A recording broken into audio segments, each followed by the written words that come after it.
እልና ዘልዬ መኝታ ክፍሌ ይገባ ነበር። ለጥቂት ጎል እንደ ሳተ ተጫዋች ዘልዬ ልፈርጥ ምንም አይቀረኝም። በደስታ ሲደበላለቅ የከረመው ቤታችን በአንድ ቀን መቃብር መሰለ። ወላጆቼና እህቶቼ ልባቸው ተሰበረ። ራሴን ማጥፋት ተመኘው፣ ግን ደግሞ ዘገነነኝ። አይምሮዬ ሊሸከመው የማይችል ድንጋጤ። ራሴን ስቼ ወደቅኩ። ሐኪሙ በቀሪው ጊዜ በደስታ እንዳሳልፍ እንዳልጨነቅ ብዙ ምክር ሰጠኝ። ለጊዜው ተከብቤ ሳብድ ሰነበትኩ። ደሜ ይፈላል። አንድም ቀን ስለ እኔ ጉብዝና እንደሌላው ሰው አያደንቁ። ትምህርት እንዴት ይዞሃል? መቼ ነው የምትመረቀው? የሁል ጊዜ ጥያቄ።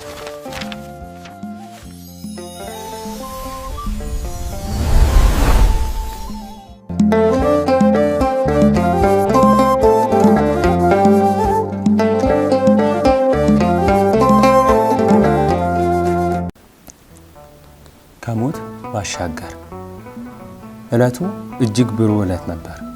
ለእኔ ደግሞ ታላቅ ዕለት። ለዛሬዋ ዕለት የደረስኩት ለብዙ ሰዎች ትምህርት ሊሆን በሚችል ውጣ ውረድ ውስጥ አልፌ ነው። የኔ ሕይወት ለሌሎች ትምህርት ይሰጣል የምለው በሰው ሁሉ ፊት ብርሃን ሆኖ የሚያበራ ሕይወት ኖሮኝ አይደለም። የእግዚአብሔር ምሕረት ከከበበው ግን የኔ የኃጢአተኛም ታሪክ ለሌሎች ምሳሌ ይሆናል። አሁን ያለሁት በቤተ እግዚአብሔር ውስጥ ነው። ይህ ዕለት ከቁም ሞት ተነስቼ በሕይወት መኖር የምጀምርበት ቀን ነው። በየደቂቃው ስለ አምላኬ ባሰብኩ ቁጥር የሚታየኝ ወሰን የሌለው ቸርነቱና ምሕረቱ ነው።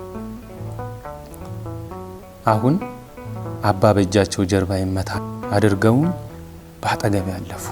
ወደ ቤተ መቅደሱ ውስጠኛ ክፍል ሊገቡ ነው መሰለኝ። ቀጥታ ሄዱ። አሁን 3 ሰገዱ። ቆሞ መጸለይ ቀጠሉ። አባ ኖላዊ የቤተሰባችን የንስሐ አባት ናቸው። ጠይም እንደ ቁመታቸው ረጅም ጢም ያላቸው፣ ፊታቸው አንዳች የሚያስፈራ ግርማ ያለው፣ ፊታቸው ላይ ስሜታቸው የማይነበብ በመንፈሳዊ አቋማቸው የማያወላውሉ መነኩሴ ናቸው። ወደ ቤታችን መምጣት ከጀመሩ ዓመታት ተቆጥረዋል። የንስሐ አባትነታቸው ለወላጆቼ እንጂ ለኔ አልነበረ። በቤተሰባችን በጣም የተከበሩና የተፈሩ ናቸው። የቤተሰቦቼ ሀብት የማይደንቃቸው፣ ስህተት ካዩ የማያልፉ ስለነበሩ ሁላችንም እንፈራቸዋለን። አልወዳቸውም ነበር። እሳቸው ገና ከበር ሲገቡ ድምፃቸውን ስሰማ በረዥሙ እልና ዘልዬ መኝታ ክፍሌ ይገባ ነበር። እሳቸው እያሉ ሙዚቃ ማዳመጥ፣ ፊልም መመልከት ስለማይመች ገብቼ እመሸጋለሁ። ኳስ እያየው የመጡ ዕለትማ ለጥቂት ጎል እንደ ሳተ ተጫዋች ዘልዬ ልፈርጥ ምንም አይቀረኝም እላለሁ። ሲያናግሩኝ ብስጭት ይቀርመኝ ነበር። በክርስትና ስሜ ሲጠሩኝ እበሳጫለሁ፣ እንዳልሰማ እሆናለሁ። እርግጥ ነው የክርስትና ስም ጌታ በጎቼን በየስማቸው እጠራቸዋለሁ ያለውን በማሰብ የሚሰጥ ነው። ድሮ በግርዘት ጊዜ ስም ይወጣ እንደነበር ዛሬ በጥምቀት ጊዜ ስም ይወጣል ብለው ሲያስተምሩ ሰምቻለሁ። ግን በቃ እነጫነጫለሁ። ከሁሉ የሚያበሳጨኝ ጥያቄ ሲጠይቁኝ ነው። ኃይለ መስቀል ትምህርት እንዴት ይዞሃል? መቼ ነው የምትመረቀው? የሁል ጊዜ ጥያቄያቸው ናት። እየተንጠራራው እመልሳለሁ። ከዚያ ያቺ የሁል ጊዜ ምክራቸው ይደግሙልኛል። አይዞ በርታ፣ እግዚአብሔር የራቀን የሚያቀርብ አምላክ ነው፣ እሱ ይርዳ። አንተም ታዲያ ከደጁ አትራቅ። ያለ እርሱ ፍቃድ የበላ ደስታ ደስ ብሎትስ ተድላን ያቀመሰ ማን ነው ይላል ጠቢቡ። ባለቤቱስ ቢሆን እስመ ዘእንበሌሰ አልቦ ዘትኩለ ገቢረ ይላል። ያለ እኔ ምን ማድረግ አትችሉም ሲል ነው። ያለ እርሱ ምንም ማድረግ አይቻልም ምንም ይላሉ። እጃቸውን አቧራ እንደሚያራግፍ ሰው አፈራርቆ እየመቱ። ደሜ ይፈላል። አንድም ቀን ስለ እኔ ጉብዝና እንደሌላው ሰው አያደንቁ። እግዚአብሔር የሌለበት ዕውቀት የትም አያደርስም ሲሉኝ ይኖሩት።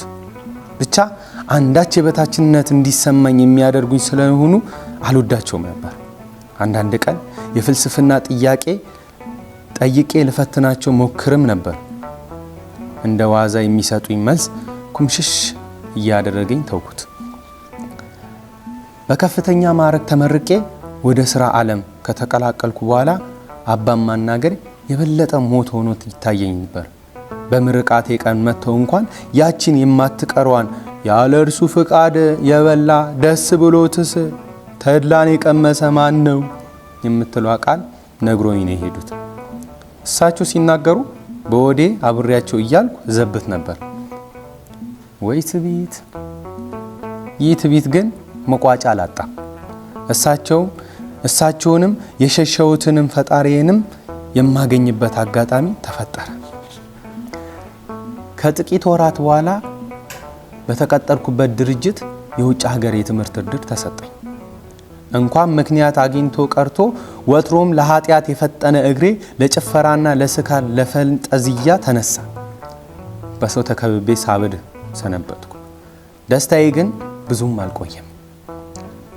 ለጉዞ አስፈላጊ የነበረውን የጤና ምርመራ ሳደርግ የደም ካንሰር እንዳለብኝ ተነገረኝ። አይምሮዬ ሊሸከመው የማይችል ድንጋጤ፣ ራሴን ስቼ ወደቅኩ። ሐኪሙ በቀሪው ጊዜ በደስታ እንዳሳልፍ እንዳልጨነቅ ብዙ ምክር ሰጠኝ። ለጊዜው ቢያረጋጋኝም ምንም አልጠቀመኝም። እንዲያውም የበለጠ ተስፋን ቆረጥኩ። በደስታ ሲደበላለቅ የከረመው ቤታችን በአንድ ቀን መቃብር መሰለ። ወላጆቼና እህቶቼ ልባቸው ተሰበረ። ራሴን ማጥፋት ተመኘው፣ ግን ደግሞ ዘገነነኝ።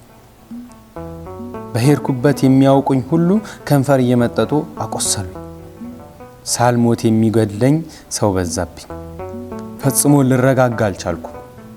ከሳምንት በኋላ የጉዞዬን መሰናከል ለማሳወቅ ወደ መስሪያ ቤት ሄድኩኝ። ወሬው ግን ቀድሞኝ ደርሷል። በማስታወቂያ ሰሌዳ ላይ የእኔ የትምህርት ዕድል ለሌላ ሰው መሰጠቱን ተለጥፎ ጠበቀኝ። አንድ ቀን ጧት አርፍጄ ተኝቼ ሳለ እናቴ ወደ መኝታ ክፍሌ መጣች።